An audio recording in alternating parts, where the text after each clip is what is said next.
Ladies and gentlemen, dear friends, welcome to the first edition of What's Next, a podcast produced by Energynomics. My name is Gabriela Văcăriți. I'm chief editor with Energynomics. And I'm Paul Șerbanescu. Welcome, so, and we are very happy to have with us Mr. Frank Neal, the member of the board of OMV Petrom and also the chairman of the Employers Federation of Energy in Romania. Welcome, Frank. How are you? Thank you very well. Thank you for the invitation and very pleased to be with you today.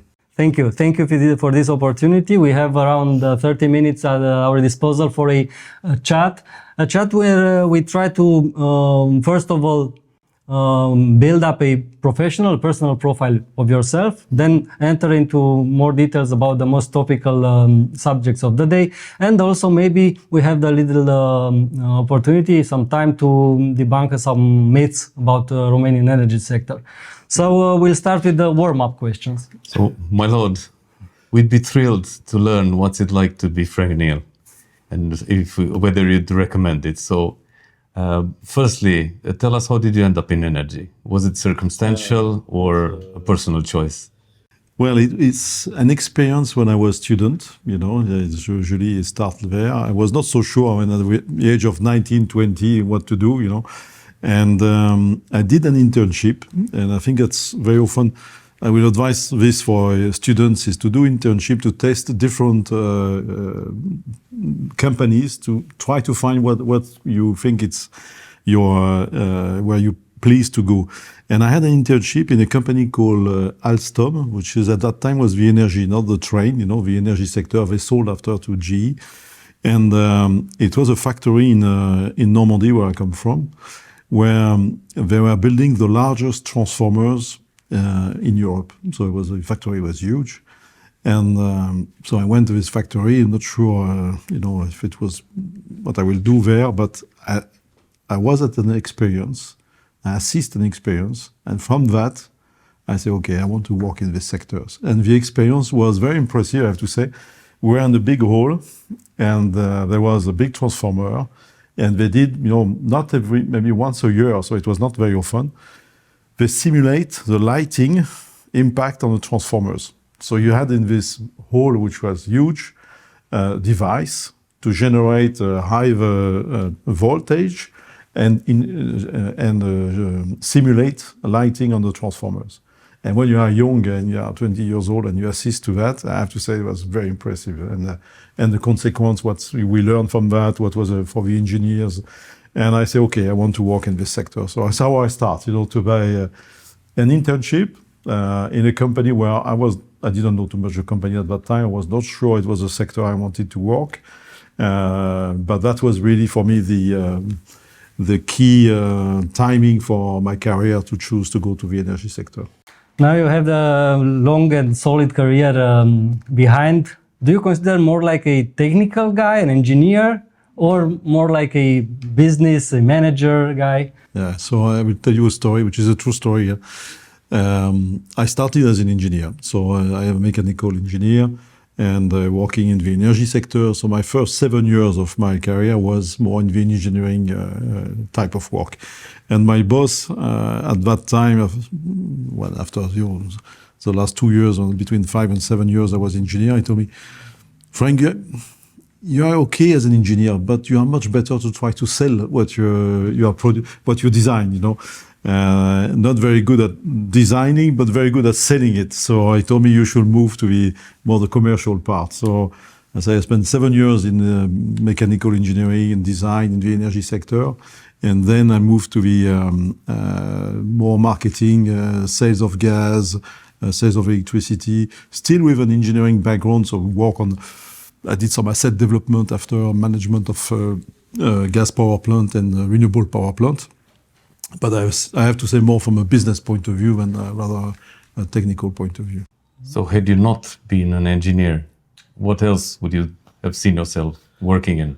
Here you may, when I was 18, I wanted to be a journalist, you know. So Welcome to the show. I was in fact looking at. I was very, traveling already quite a lot at this age. I was each time I had a bit of money, I was traveling, and I was thinking, I was seeing myself as a grand reporter. That was my dream at that time. But I have to say, at school I was better in science than in humanities, so I went to the engineering. Yeah, It surely helped you to have these dreams as a young man. Tell us a few words about your current responsibilities with OMV Petrom. You're a member of the board, and for some years you're part of the Romanian industry. So and we changed the name as well of my division. But in OMV Petrom, to explain a bit the company, we have 3 divisions. And it's really an integrated business model. So we have the upstream, so exploration and production for gas and oil. Then we have the downstream oil, or refinery and marketing, we call it now, which is the refinery on all the petrol station and sell also to the B2B aviation, etc. And then we have the gas and power division, which used to be downstream gas, where we are, of course, selling the gas we are producing, but also trading gas. So I think what is new, the last 6 years, is we have developed a lot the trading of gas, so buy and sell, not only from our own exploration production. We produce electricity. We have a large gas power plant. And we are selling also the power, and we also buy power. So we are also an activity buy and sell on power in terms of trading, mainly focusing on B2B markets. So we are the largest supplier of gas on the B2B market in Romania. And we now, I will say, with our new strategy since 2021 on gas and power, we also have the full responsibility for the renewable power. So we are building the 2.5 gigawatt portfolio in terms of wind and PV and energy storage as well. So that's really a new activity we are developing within our division. Also we are looking at developing in the region, not just in Romania. So we are active from trading from Greece to Hungary to Moldova. So we are active in all this region. Tell me something about if there are some things that you consider to be your key achievements in your positions with OMV Petrom. There are several occasions that you was awarded with various prizes in Romania and outside Romania. But what do you consider personally to be your biggest achievement in Romania? I think definitely the experience we had with the board to define our 2030 strategy in 2021. So in 2021, we work on our 2030 strategy. What does it mean in terms of energy transition? What does it mean in terms of net zero carbon between 2030 and 2050? So we were focusing on what will be our main investment, our main development between now, 2021 and 2030. So the presentation, the acceptance of the investment plan, we are talking about 11 billion euro investment plan in 2030. That was an achievement, I will say, not just as a person or the member of the board, but as a team. And I would say since then is the implementation, because to define strategy sometimes is the easy part of it, but also I think what we are very, very proud at OMV Petrom is with the teams is the implementation. We are in 2025 now, and when we see our progress and where we are, there is still, of course, some journey till 2030, but we have achieved, I think, quite a lot in terms of our portfolio, which is good. We are building, and maybe we'll come back to that, but we have achieved quite a lot in terms of implementation and where we are at the moment in our energy transition.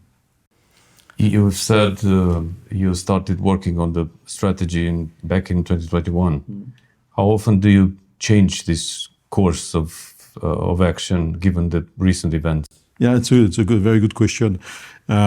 We did last year, in fact, a capital market update. So we did a review about our strategy, and OMV as well. In parallel, we did the same, looking at exactly the context. Should we accelerate? Should we reduce the pace, etc. And it depends the type of technology. So what we came with, we increased the renewable, for example, renewable power. We decided to increase versus 2021 what we wanted to achieve. And for biofuel, we decided to decrease the speed in biofuel, but to invest in the SAF. So there is the adjustment that you have to make, and I think it's normal.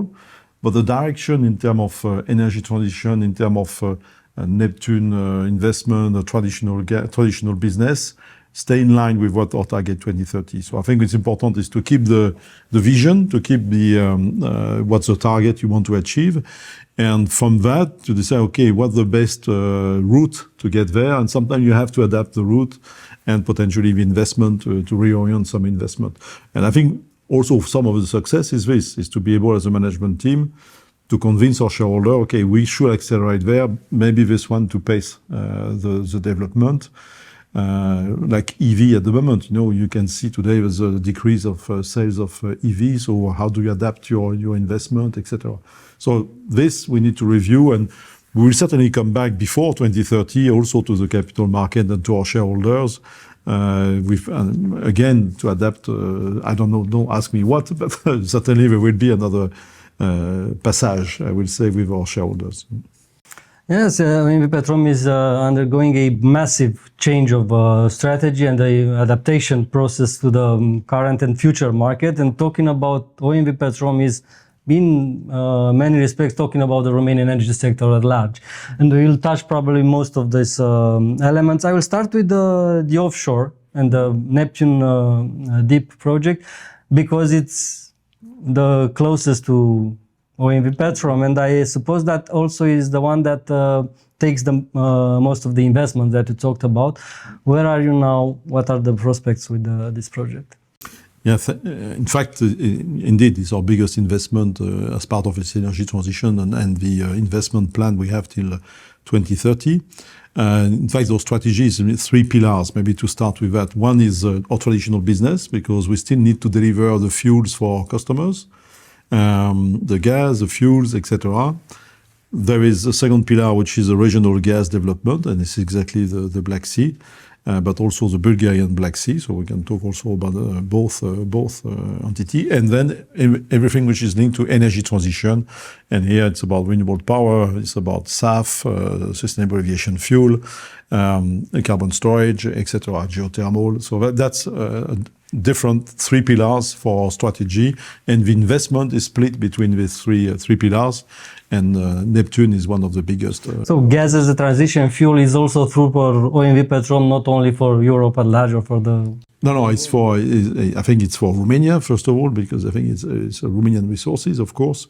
And it's important to extract these resources from the ground, because at the end, they are here.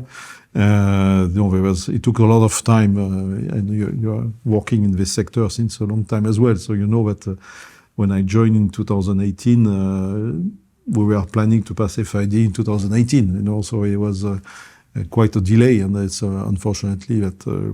But one most important is it starts. We pass FID with our partner Romgaz now. So we started with ExxonMobil. Now it's Romgaz. We're very pleased with the collaboration with Romgaz, and I think what is quite impressive, the project is on time, on budget. I think that's also our shareholders and the Minister of Energy are very happy with, and Prime Minister are very happy with the current situation and the advancement and how far we are in the project. We will start to drill. I think the rig now has left Constanța and is going to start to drill quite soon. So that's also the most important, to have 10 wells to do between this year and next year to finalize next year. So, and the platform is under construction, etc., etc. So I think it's no incident. It's also very important in terms of safety. We didn't have any. We are now at, I was looking, before I come here, I was looking at the numbers, 2.5 million hours of working hours. 2.5 million working hours on the project. So it's in terms of construction, so it's and no incident. Many people involved and many hours, yeah. So given the current context where competitiveness is paramount for Europe, how does the oil and gas industry contribute to that and to Romania's recovery and to Europe's recovery? So first of all, I think to continue on the Black Sea, because to answer your question after that is, For Romania, it's important because security of supply. So definitely, it's to be self-dependent, but also to become a regional players, because at the end there will be suddenly too much gas, because we still produce onshore as well. So it's not just offshore, but you still have production onshore. So overall, a situation where certainly you become a regional players. I think it's also important for Romania in terms of trading as well. For the manufacturing and for the industry, petrochemical, it can also help to develop a new product in Romania to extend a different product. The Deloitte impact for Black Sea development was estimated to around $20 billion impact for the economy. So it's a very important impact on the economy. Over what period? Over the lifetime of the project. Yeah. Right. So we say 15 years, let's say put it 15 years. So plus tax contribution, of course, but in terms of GDP, etc. As an industry, also, we are going to publish next week a report that our federation has developed with Deloitte, order to Deloitte, to see what is the impact of 1 billion euro invest in E&P in Romania, what will be the impact of that, and the results, and I know will be published next week, so my team will be a bit frustrated if I tell you now, but I will tell you, it's with 1 billion, you will generate 6 billion in terms of GDP and 3 billion in terms of tax, direct and indirect taxes. So it's really massive, this industry. To come back to your question, the impact on the economy, regional economy, also jobs. We are talking about, I think the KPI is around 35,000 jobs, so it's quite impressive. Also, it's of course not only the oil and gas, but the impact on the supply chain and the economy in general. So it's important for that. It's important in this regional crisis we have, of course, with the situation in war in Ukraine, to secure the resources locally and not to depend on that. So definitely, I think the economical and the importance of this industry for Romania is strategic, and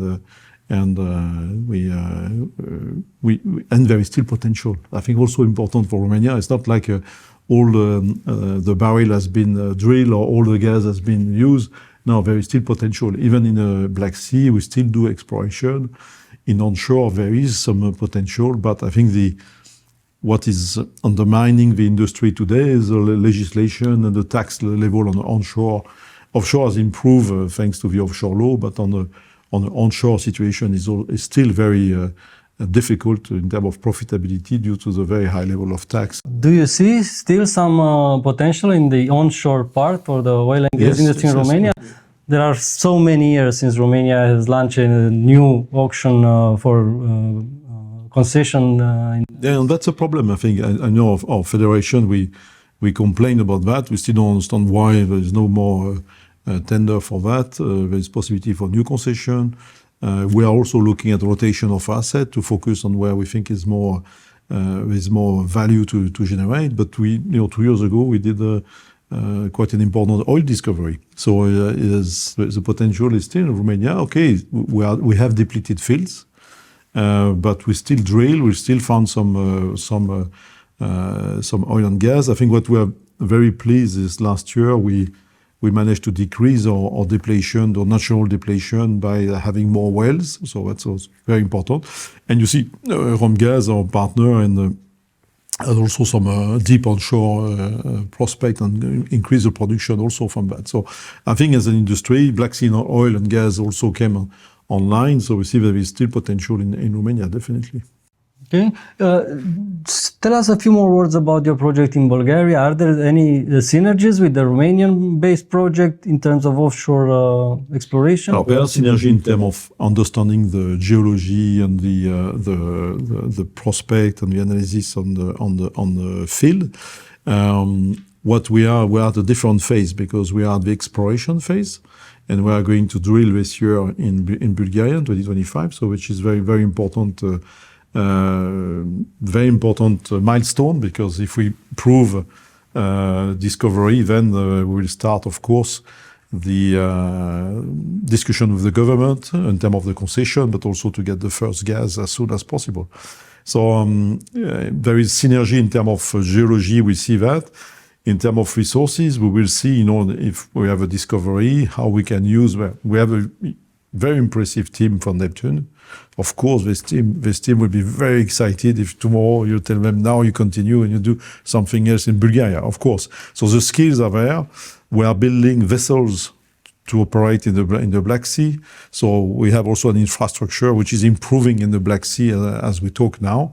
Pipes, etc., etc. And it's also a great advantage for Romania having this first project, Neptune Deep, undergoing, and then maybe eventually using the expertise so gained in Bulgaria, for example. Yeah. That would be great.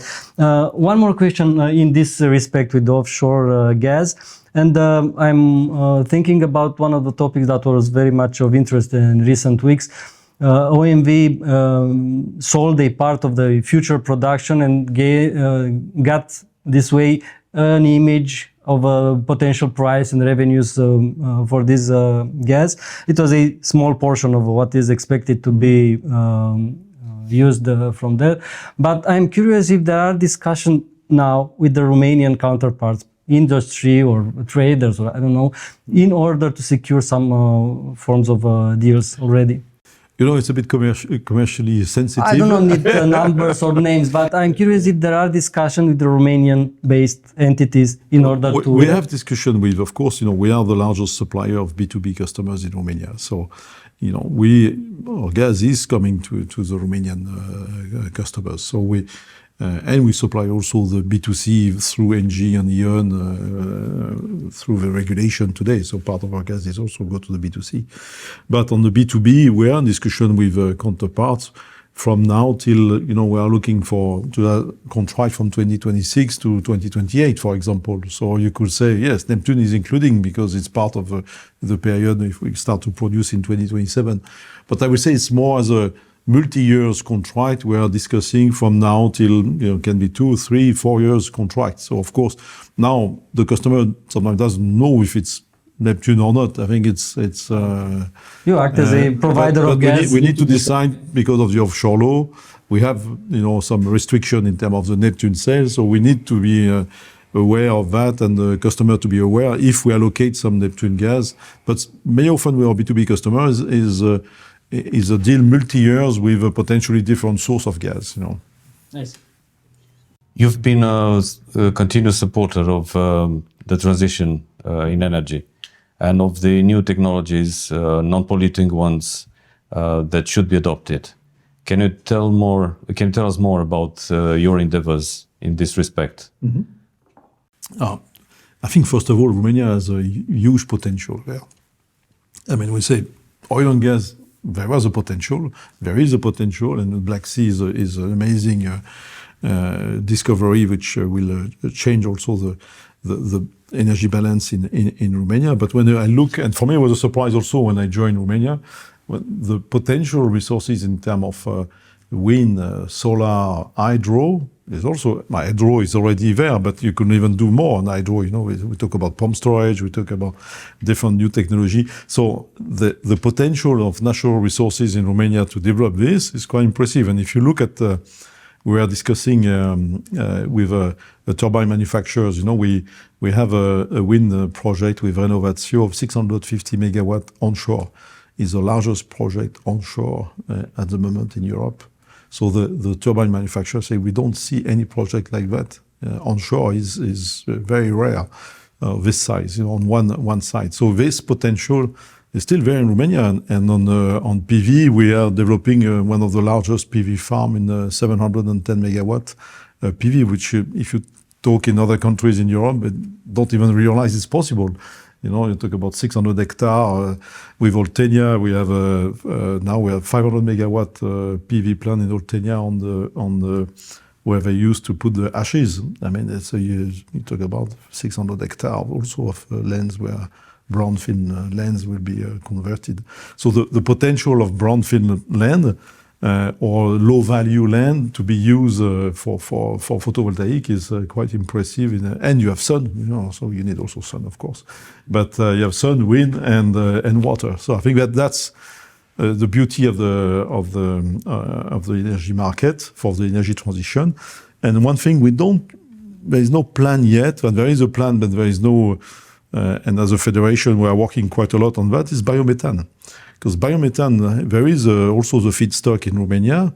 You have waste, of course, like between the city waste and which we could use for or the water treatment waste we could use for biomethane, and the crops for the agriculture, manure, etc. So there is a potential of we estimate around 2 BCM, so about 20% of the gas consumption, to be produced with green gas. But today, there is no regulation to be able or authorization to inject in the grid, which is a pity, I think, for Romania, because in other countries it exists, but this is something I think still to develop in Romania. Is this is something that you are working on with the authorities through the federation? Yeah, we have a working group with federation, but also joined with other companies who are not part of the federation, but we like to develop this technology.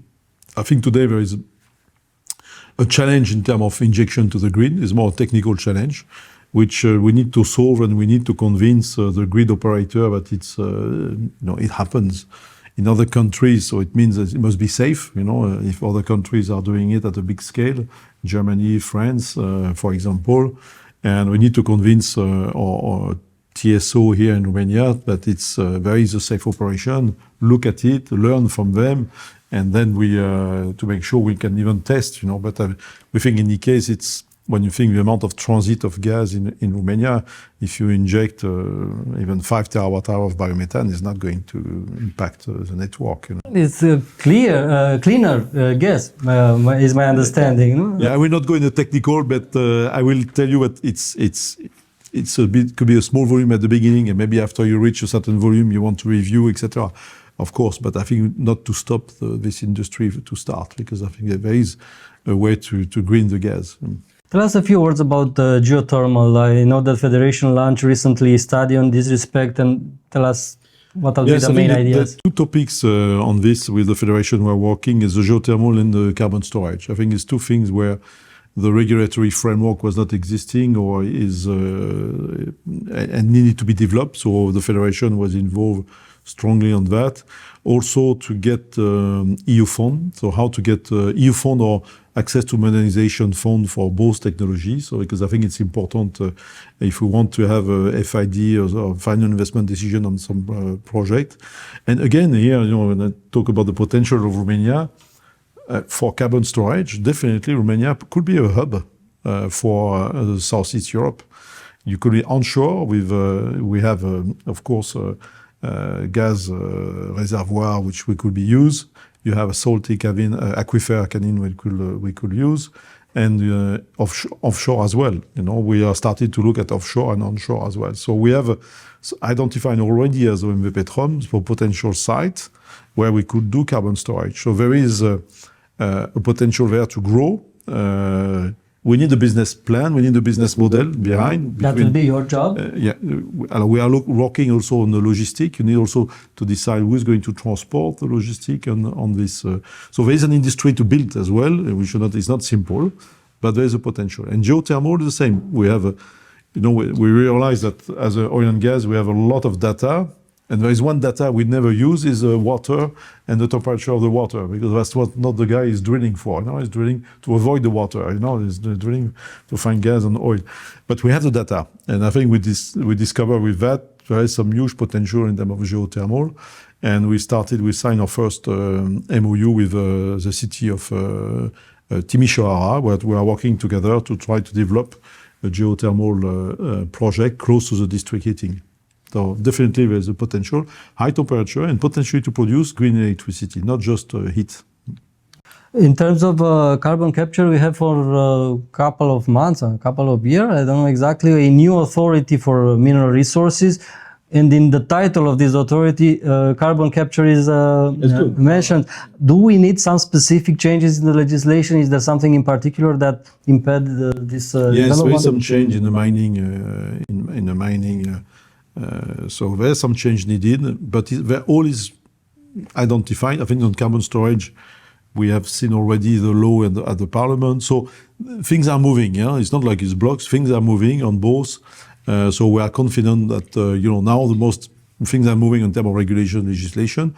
We need now the support scheme. I think we need to work on support scheme, especially for carbon storage, because it's difficult investment decision to make.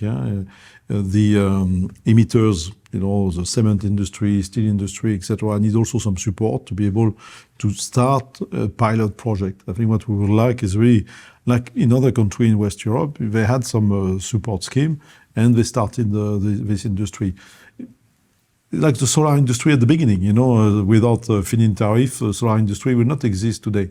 So I think it's the same. We need to make sure we start with a scheme to help the first project, pilot project, which will help us as an industry to reduce the cost and to be more competitive, and for the emitters to find a capture system which costs less than what we see today on the market. You've mentioned public support, I guess, and I was wondering whether you've been using, and to what extent, if you did, EU funds or public funds of whatever source. Yeah, so I would say we have different support. We use different support scheme. Maybe the biggest one is the electrolyzer. In a refinery, as part of this sustainable aviation fuel, we produce green hydrogen. And for this electrolyzer, we receive some fund from the PNRR. So definitely we use also for some photovoltaic project. We use some innovation fund also from a European point of view. For example, we did the first carbon storage in the refinery on the cogeneration unit, and we use the CO2 for a chemical process. So it was really a fully integrated innovation that we have developed in a refinery. So definitely, and it's important because in Romania, sometimes the financing is difficult. So we need a support of a scheme will help us to, let's say, to get the 100% financing from the banks or from the company, and EU fund help to do that, to create value as well, create jobs, create value for the state. You've mentioned the hydrolyzers, the electrolyzers, sorry.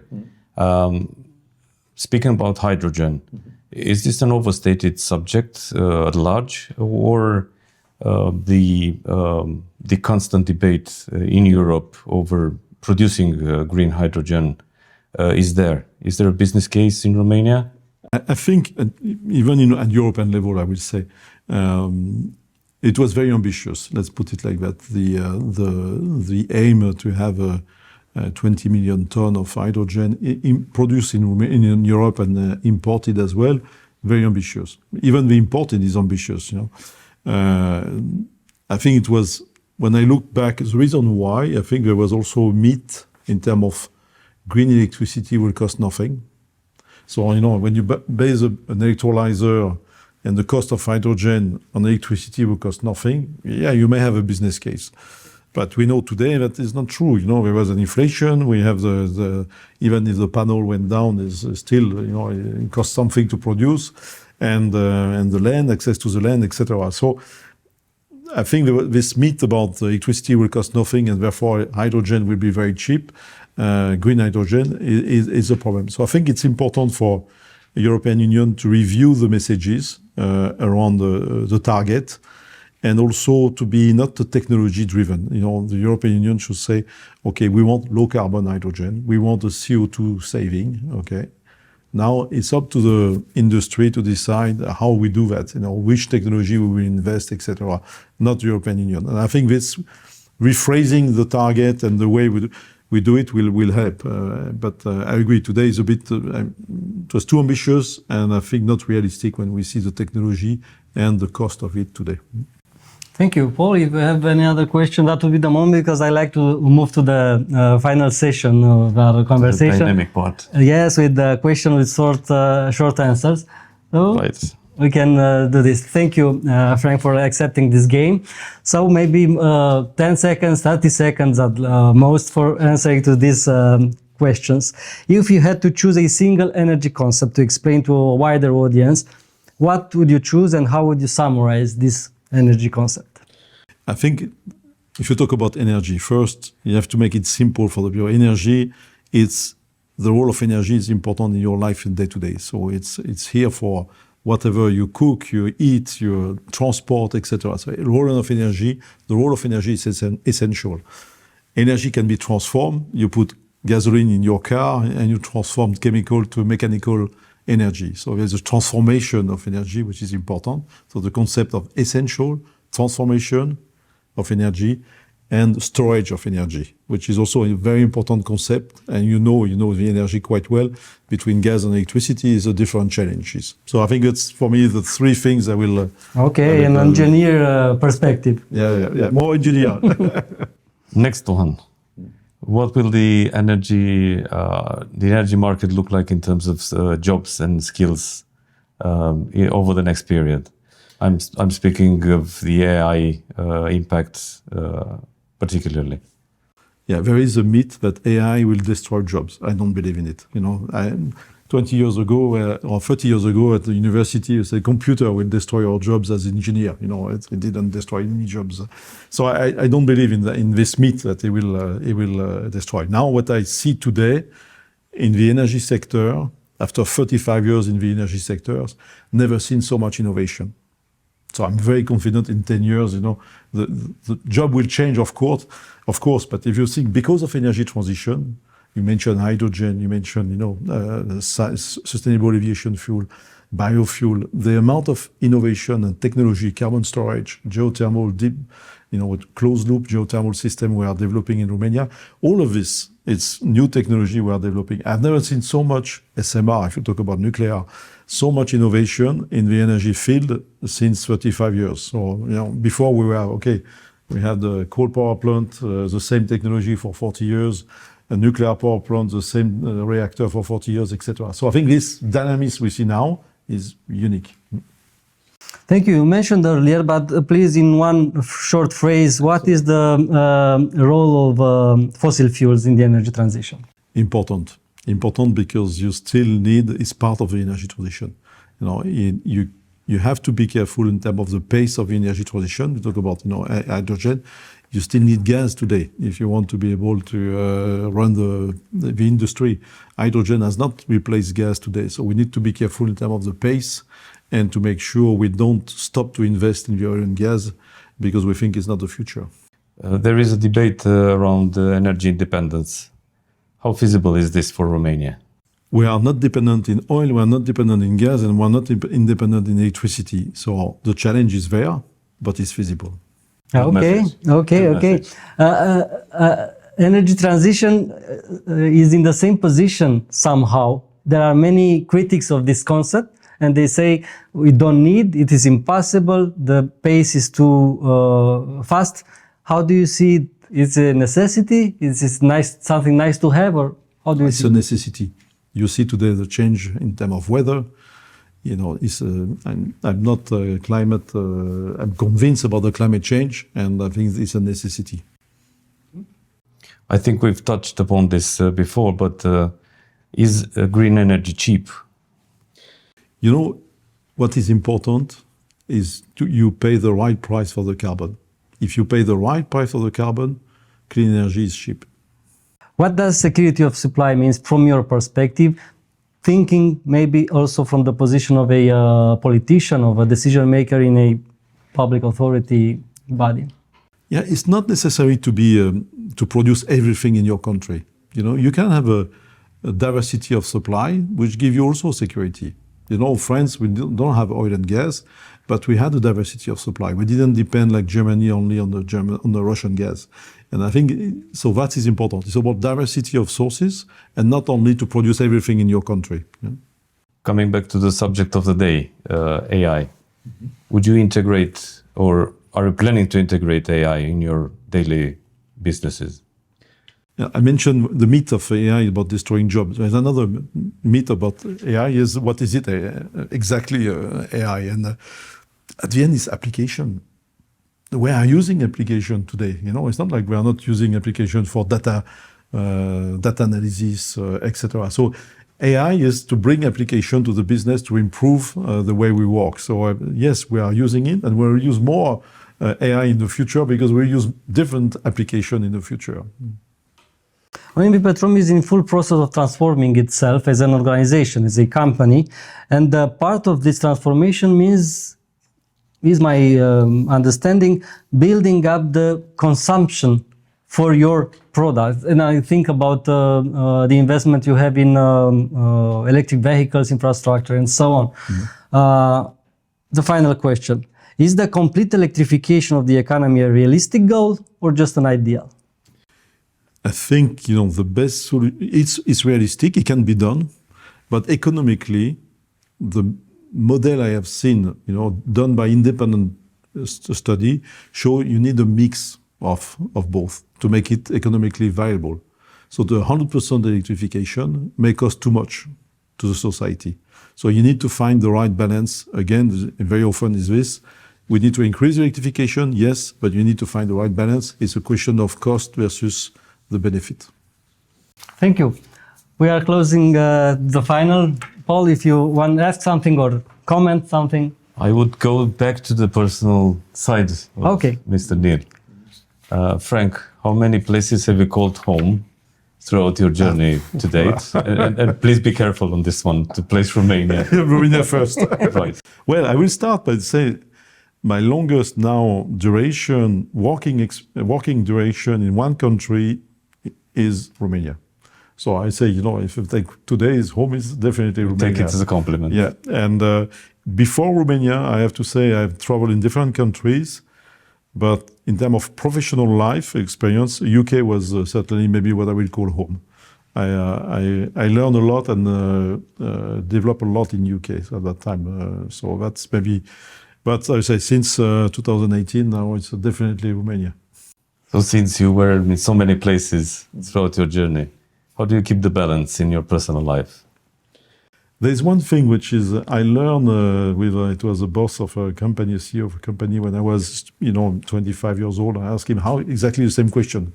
How do you manage, because he was full responsibility of several factories, etc. How do you manage your working life balance? He said, don't bring work at home during the weekend. And this I never do as well. So you took the advice. Keep the weekend free. You can work late during the day, but keep the weekend with the family and you can read, of course, something, but don't bring work at home during the weekend. Good for you. Good for you. It's something that I cannot manage quite well at the moment. Thank you. Thank you very much, Frank, for this conversation. There were, I think, more than 25 questions we addressed in 30 minutes. Is there something in particular that you'd like to address to your friends, colleagues, peers in this closing? I will maybe a few words about Romania, because I think it's for me it was a discovery. And if you ask me about, you ask me which country was important for me, it's also what I discovered in Romania in terms of the potential, the entrepreneur spirit. I think it's impressive. I was yesterday with some startup company, Romanian startup company, and very impressed with the activity, the dynamism, and these people. And that's, I think, that's the strength of the country, definitely. And young people. So yesterday, I met a startup company. The guy was 26 years old, and he had 3 employees, and one of them was his father. I found it very very nice, very nice. We were hoping you'd say Romania. Thank you very much, Frank Neil, member of the board of OMV Petrom and chairman of the Federation of Employers in Energy in Romania. Thank you, Paul, also for the very nice companionship. And we totally appreciate Frank's presence. No, thank you to you, both of you. We'll take advantage of that. I will also I will also thank our audience, our ladies and gentlemen who watched this recording. And if you consider this conversation of any value, please share it with your friends, colleagues, and peers. That was the first edition of What's Next, a podcast by Energynomics. See you next time. See you.